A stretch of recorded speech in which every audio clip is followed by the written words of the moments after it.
भगवत प्राप्ति के लिए कह रहा हूं। यहां दूसरी कोई, यहां एक ही धर्म है, निरंतर भजन करना, और एक ही फल है, अपने लाडले को प्राप्त कर लेना। बस तुम कौन हो, कहां के हो, कैसे हो, इन प्रश्नों का कोई भी महत्व यहां नहीं है। जो हो, जैसे हो, जहां के हो, आ जाओ, प्रभु की शरण में हो जाओ, तुम प्रभु के हो, प्रभु को प्राप्त कर लोगे। सीधी बात। तस्मात् शास्त्रम प्रमाणम। यहां कह रहे त्यक्त्वाप्यहो जाति कुलादिकानि। इस गर्व में मत रहो कि मैं उत्तम जाति का हूं, मैं किस कुल का हूं, या ऐसी हीनता भी मत लाओ कि मैं अमुक जाति का हूं, मुझे कैसे भगवत प्राप्ति होगी। मानव एक भगति करना था, दूसरों को सुख पहुंचाना, निरंतर भगवत स्मरण करना, भगवान के आश्रित रहना। हम सब बच्चे एक ही पिता के हैं। कोई भी धर्म बोलो, कोई भी पंथ बोलो, कोई भी, हम एक ही पिता की संतान हैं। सच्ची सच्ची परम सच्ची परम सत्य, इतनी भी मिलावट नहीं। अब एक बाप के कई बेटे होते हैं तो अलग अलग स्वभाव के होते हैं, अलग अलग प्रभाव के होते हैं, उनका अलग अलग अपना मन का भाव है। तो मेरे पिता इतने दयालु हैं कि तुम जिस भाव से बसते हो उस भाव से तुम्हें दुलार करते हैं। अरे तुम दुश्मनी कर लो तो वो वैसे ही तुम्हारे सामने आ जाएंगे, दुश्मनी करोगे तो दुश्मन बन के आ जाएंगे। बड़े कृपालु, ये यथा माम प्रपद्यन्ते तास तथैव भजामि हम। बस भुक्त्वा स्वपाकैरपि थुत्कृतानि वृंदाटवी वासमहं करिष्ये। जैसे बन जाए वैसे तुम वृंदावन का आश्रय ले लो, वृंदावन के रसिकों का संग करो। नीच पुरुषों द्वारा किया हुआ जो तिरस्कार है उसको सहो। भुक्त्वा स्वपाकैरपि थुत्कृतानि। बड़ी महिमा की बात है कि अगर हमें कोई जूठा करके भी भोजन दे दे और वो वृंदावन वासी है, प्रिया प्रीतम का उपासी है, वो भले हम उसे आदर के साथ लेके पाएंगे, सब कुछ सहेंगे, किसी से कुछ नहीं कहेंगे, राधा राधा राधा राधा, और ये जीवन श्री जी में लीन कर देंगे, तन्मय कर देंगे। ये जीवन का परम लाभ। कहीं कोई अहंकार न। यहां इस भाव का तात्पर्य है कि हम इतने दैन्य हो जाए कि सबसे छोटे हम हैं, सब महान हैं। तृणादपि सुनीचेन। इसीलिए यहां कहा कि भुक्त्वा स्वपाकैरपि थुत्कृतानि। अगर स्वपच आदि के द्वारा भी, व्यास मिठाई विप्र की तामे ला गए आग, वृंदावन के स्वपच की जूठन खाइए मांग। उसी का संस्कृत में कह रहे हैं, भुक्त्वा स्वपाकैरपि थुत्कृतानि। जूठा, भूख लगेगो मांग खाऊंगो, गिनो न सांझ सवेरो, ब्रजवासिन के जूठ टूक और घर घर छाछ महेरो, ऐसो कब करी हो मन मेरो। क्योंकि यहाँ केवल प्रेम निधि प्रियालाल के ही निज जन है, इनमें भेदभाव नहीं करना है। जैसे श्री जी हमें रखे, जैसी परिस्थिति हो, बस हमें राधा वल्लभ श्री हरिवंश, राधा वल्लभ श्री हरिवंश, इसी से सब मंगल हो जाए। चलते हैं भगवान श्री राम की पावन लीला का गायन और श्रवण करते हैं, जो कलिमल का नाश करने में समर्थ है, आराध्य देव के चरणों में अद्भुत प्रेम प्रकाशित करने में समर्थ है। जब रावण के सभा में शूर्पणखा ने हाथ फैला फैला के कहा, तेरे जैसा बलवान भाई होने पर भी दो राजकुमारों ने हमारी ये दुर्दशा कर दी है, नाक कान काट लिए। और ये खरदूषण तीसरा से जब कहा तो सेना सहित उनका संहार कुछ ही क्षण में कर दिया।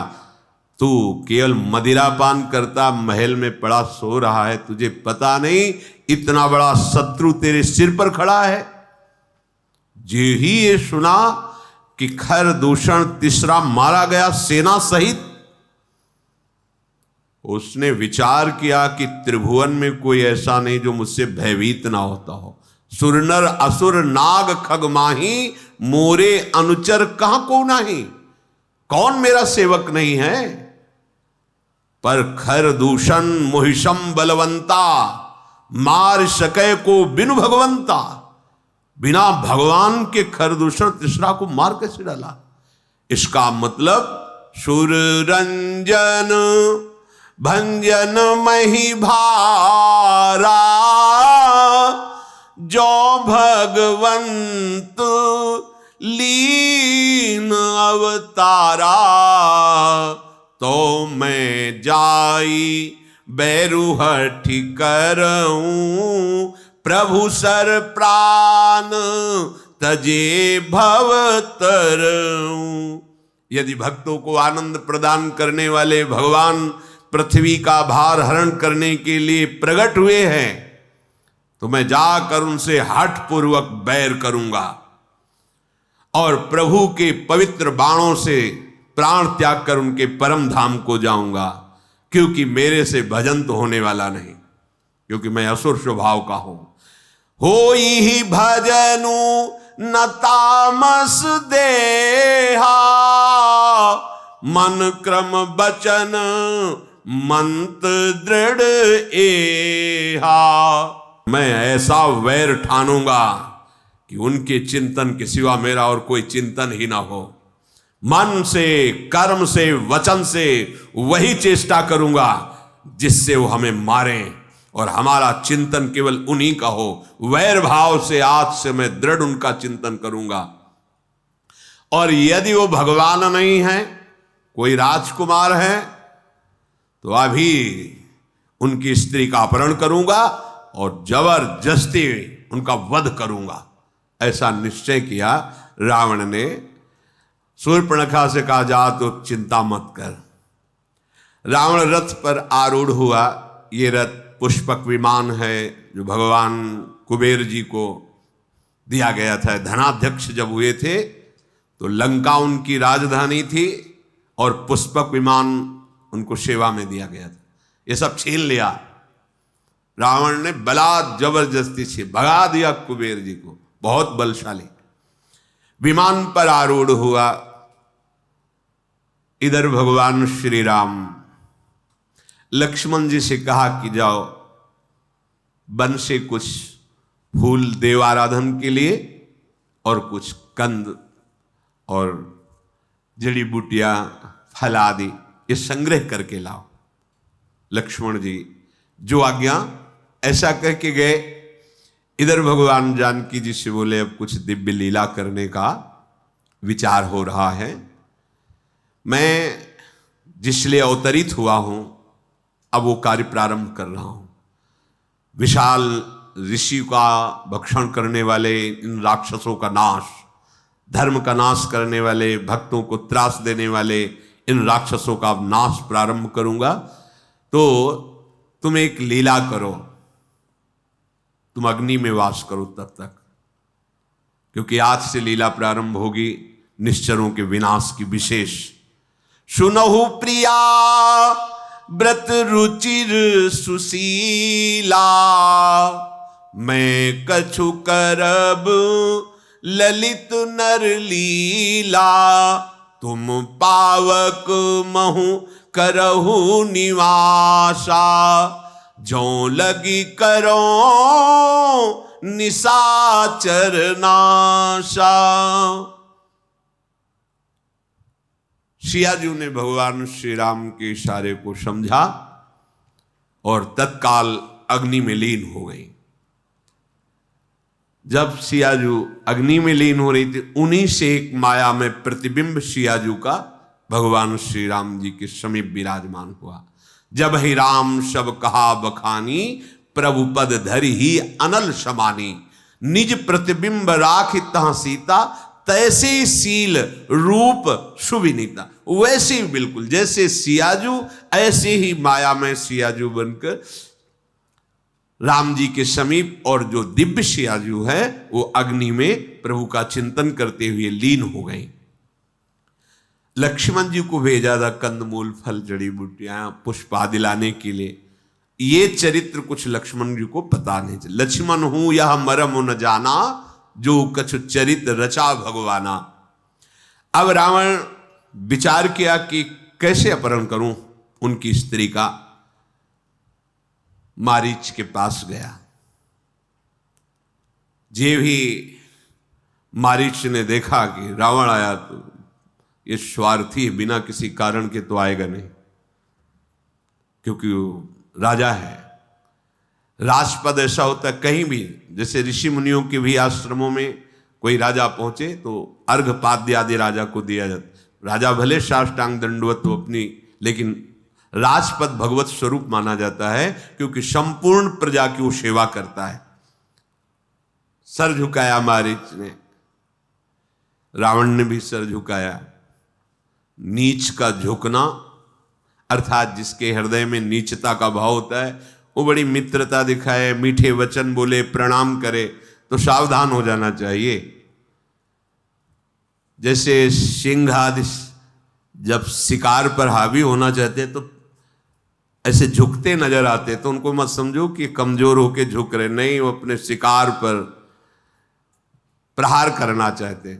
बिल्ली जब चूहे को पकड़ना पीछे, सिंह जब, इसका मतलब छलांग लगाना चाहता, प्रहार करना चाहता है। ऐसे रावण का झुकना देख करके मारीच ने समझा भी जरूर किसी स्वार्थ से पीड़ित होकर आया है, और ये इसका स्वार्थ दोनों नाश करने वाला है, क्योंकि इसकी बुद्धि कोई पवित्र तो है नहीं, तो पवित्र कोई बात कहेगा नहीं। दुष्ट भाव हो और मीठी वाणी हो तो बहुत सावधान हो जाना चाहिए। मीठा बोले और भाव दुष्ट हो, आचरण दुष्ट हो तो बहुत सावधान हो जाना चाहिए। मारीच ने पूजा की, आदर पूर्वक कहा, आप अकेले आए हैं, जरूर कोई भारी समस्या है, क्या है? रावण ने कहा कि शूर्पणखा का नाक कान काट दिया गया, खरतिश्रा इनका वध हो गया, पूरी सेना नाश हो गई उनकी। हमने सुना है 2 राजकुमार आए, उनके साथ सुंदर स्त्री है, मैं उनको इसका फल चखाना चाहता हूं।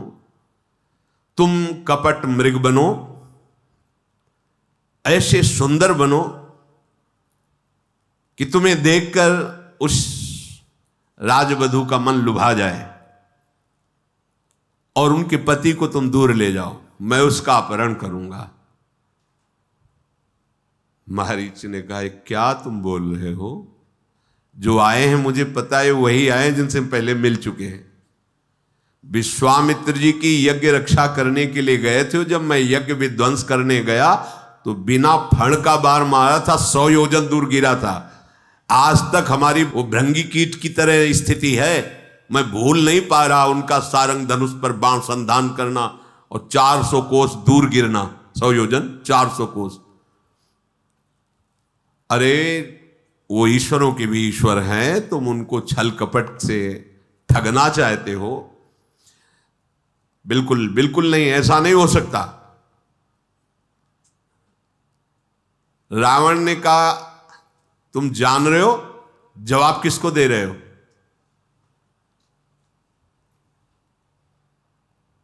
हम हाथ जोड़ के कहते हैं, ताड़का स्वभाव भगवान शिव का अजगौ, खरदूषण तीसरा, ये सब जान करके तुम्हारे हृदय में भी ये नहीं समझ में आया कि वो राजकुमार ही केवल हैं। हम तुम्हारा विरोध नहीं कर रहे। रावण से कहा, तुम अपने पूरे निशाचर कुल का मंगल करने के लिए वापस चले जाओ, मैं तुम्हारा बड़ा हितैषी हूं। रावण ने कहा, गुरु जी में मूढ़ करसी मम बोधा, कहु जग मोई समान को जोधा। मारीच ने हृदय में सोचा, मरना ही है, अगर ना कहता हूं तो ये मारेगा, और हां कहता हूं तो रघुनाथ जी मारेंगे। तब मारीच हृदय अनुमाना, नवहि विरोधे नहीं कल्याणा। इन 9 से तत्काल विरोध नहीं करना चाहिए। कोई शस्त्र लिए खड़ा हो तो बहुत बच के निकलो, ऐसे कठोर शब्द मत बोलो, क्योंकि उसके हाथ में शस्त्र है, अगर वो बुद्धि ठीक ना रही तो प्रहार कर देगा। शस्त्री, मर्मी, प्रभु, सठ, धनी, वैद्य, बंदी, कवि, भानस गुनी। अगर कोई शस्त्रधारी है तो बहुत होश से बात करो, और तुम्हारा जो सब भेद जानने वाला है उससे होश से बात करो, और जो तुम्हारा स्वामी है उससे होश से बात करो, और जो एकदम मूर्ख है उससे होश से बात करो, जो धन आदि विविध संपत्तियों से संपन्न है उससे होश से बात करो, और जो तुम्हारा डॉक्टर है उससे होश से बात करो। ऐसे शब्द मत बोल देना कि उसका बुद्धि का शासन ही खत्म हो जाए, डॉक्टर ही है। और जो तुम्हारा यश गान करने वाले हैं, क्योंकि सामने राजा रावण है, जिससे भाट आदि, इनसे होश से बात करो। अगर ये यश की जगह तुम्हारी बुराइयां शुरू की है तो, और जो रसोईया है इनसे होश से बात करो। कह रहे विचार किया मारीच ने कि 9 से बहुत सावधानी से बात, शस्त्री मर्मी प्रभु सठ धनी वैद्य बंदी कवि भानस गुनी, उभय भांति देखा निज मरना, तब ताके सी रघुनायक सरना। ये दोनों तरह मरना है, संसार के भोगों में भी मरना है क्योंकि इसका नाम मृत्यु लोक है, और इधर भी मरना है। तो जब मरना ही है तो प्रभु के होके मरे कि अब बार बार मरना ना पड़े। जब मारीच ने देखा कि ये तो चंद्रहास निकाल के अगर ना बोला तो अभी गर्दन काट देगा, और हां बोला तो रघुनाथ जी का अमोघ बाण मेरी छाती को चीरेगा, यही ठीक रहेगा। रघुनाथ जी के हाथों से मरो, इस पापी के हाथ से क्यों मरूं। उतरु देत मोहि बधब अभागे, कस न मरो रघुपति सर लागे। मरना तो है ही, अच्छा होगा प्रभु के हाथ से मरूं। जिस समय मैं मृग बन के भागूंगा और प्रभु मेरे पीछे भागेंगे, मैं मुड़ मुड़ के उनको देखूंगा, उनको देखते हुए मेरे प्राण जाएंगे, इससे बड़ा लाभ क्या हो सकता है। अस जिय जानि दसानन संगा, चला राम पद प्रेम अभंगा। अब मुझे भगवत प्राप्ति होगी, क्योंकि भगवान के बाण से प्राण छूटेंगे, भगवान का दर्शन करते हुए परम पद को प्राप्त होगा। रावण के साथ मारीच चल रहे हैं, हृदय में इतना आनंद उमग रहा है मारीच के। मन अति हरस जनाव न तेहि, आजू देखी हो परम स्नेही। निज परम प्रीतम देखि लोचन, सुफल करि सुख पाई हो। श्री सहित अनुज समेत कृपा, निकेत पद मन लाई हो। निर्वाण दायक क्रोध जाकर, भगति अवशहि बस करी। निज पानि सर संधान सो मोहि, बधी सुख सागर हरि। आज मेरा सौभाग्य उदय हो गया, आज मैं भगवान के हाथ से मारा जाऊंगा, ये मेरा परम सौभाग्य हो। अपने आनंद को छुपाए हुए रावण ये नहीं जान पा रहा, मन ही मन मारीच आनंद मगन हो रहा है। आज परम प्रीतम प्रभु को नेत्र भर कर देखूंगा और उनके हाथ से अपने प्राणों को समर्पित करके परम पद को प्राप्त होऊंगा। आज सिया जो शहीद, लखन जो शहीद, श्री राम का दर्शन होगा, जिनका क्रोध भी परम पद प्रदान करने वाला है, जिनकी भक्ति अजित भगवान को जीत लेती है। परम स्वतंत्र न सिर पर कोई, ऐसे भगवान कहते अहम भक्त पराधीनो असुतंत्र द्विज।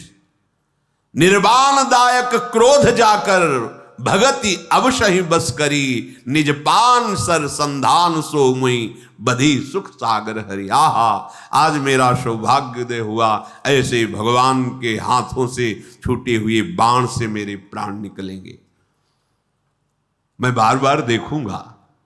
मम पाछे धर धावत धरे सरासन बान, फिरी फिरी प्रभुई बिलो की हों धन्य नमो शम आन। आज मैं धन्य हो गया जब मैं मृग शरीर रखकर भागूंगा और पीछे भगवान बाण संधान की हुई मेरे पीछे भागे, मैं मुड़ मुड़ कर उनके उस अनुपम रूप का दर्शन करूंगा। अब रावण जहां भगवान की पर्णकुटी थी वहां समीप पहुंचा। ऐसा सुंदर मृग बना जो सृष्टि में ही नहीं था। स्वर्णिम दिव्य कांति, बड़ा ही विचित्र, मणियों की आभा प्रकट हो रही। स्वर्णिम मृग अति विचित्र, कछु बरन न जाई, कनक देह मणि रचित बनाई।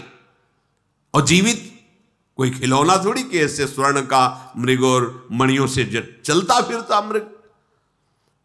शियाजू ने देखा इतना सुंदर हिरन तो हमने देखा ही नहीं। बड़ी कांति प्रकट हो रही है, मन को हरने वाली है। काहे रघुनाथ जी, देखो देखो ये कितना सुंदर मृग है। अगर इसकी सुंदर छाल हो, आए हुए मुनियों को उसमें विराजमान करेंगे, बहुत सुंदर मृगशाला बनेगी। प्रभु मृग जो है इसका वध होना चाहिए और इसकी मृगशाला बनाई जाए। हे सत्य प्रतिज्ञ प्रभु, इसको मारकर इसकी मृगशाला बहुत सुंदर रहेगी। भगवान मुस्कुरा दिए कि तुम जान नहीं रही हो ये कौन मृग बना हुआ है। ये रावण की चाल है, ये तो मारीच है। पर पहले ही सीता जी से कहा था कि अब हम कुछ लीला करना चाहते, तुम अग्नि में विराजमान हो, तो मायामयी प्रतिबिंब स्वरूप सिया जो ये हैं, जो प्रभु की प्रिया जो हैं वो तो अग्नि में विराजमान है। संत भक्त और देवताओं का कार्य करने के लिए प्रभु आनंदित हो उठे और कहा, हे प्रिया जैसी तुम्हारी इच्छा। आज तक कभी सियाजू ने आज्ञा नहीं करी, कभी आज्ञा नहीं करी, प्रभु को कभी नहीं कहा, कभी नहीं।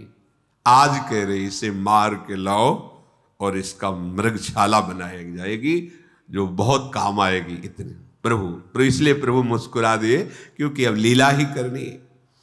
मृग बिलो की कटि परिकर बांधा, करतल चाप रुचिर सर सांधा। जटाएं संभाली, पीतांबर बांधा और प्रभु ने प्रत्यंचा चढ़ाई, धनुष पर बाण संधान किया और लक्ष्मण जी से कहा कि ये राक्षसों की बाहुल्यता है, यहां बहुत सावधान रहना, किसी भी स्थिति में सीता जी को अकेले मत छोड़ना, बुद्धि और विवेक से समयोचित सीता की रक्षा करना। जे ही प्रभु मृग के पीछे चले, आनंद में उछलता हुआ, छलांग मारता हुआ आगे बढ़ रहा है। प्रभु धनुष चढ़ाकर उसके पीछे दौड़ रहे। वेद जिनको नेति नेति कहते हैं, भगवान शिव जी जिनको ध्यान में अनुभव करते हैं, जो मन वाणी के नितांत परे हैं, वो भगवान माया मृग के पीछे दौड़ रहे हैं। कभी दूर हो जाता है, कभी नजदीक हो जाता है, कभी दाएं कभी बाएं, ऐसे प्रकट हो रहा है और बार बार प्रभु को देख रहा है, निहाल हो रहा है। इस प्रकार प्रगटत दूरत करत छल भूरी, यही विधि प्रभुई गयो ले दूरी। तब तक राम कठिन सर मारा, धरनी पर्यो करी घोर पुकारा। लक्ष्मण कर प्रथम ही ले नामा, पाछे सुमिरस मन महु रामा। भगवान को परेशान कर रहा था, कभी दाएं कभी बाएं, कभी दूर कभी नजदीक। भगवान ने जे ही बाण भगवान का लगा तो जोर से जैसी राम जी की आवाज वैसी आवाज में लक्ष्मण हा लक्ष्मण, और फिर राम राम अंदर धीरे धीरे बोल के शरीर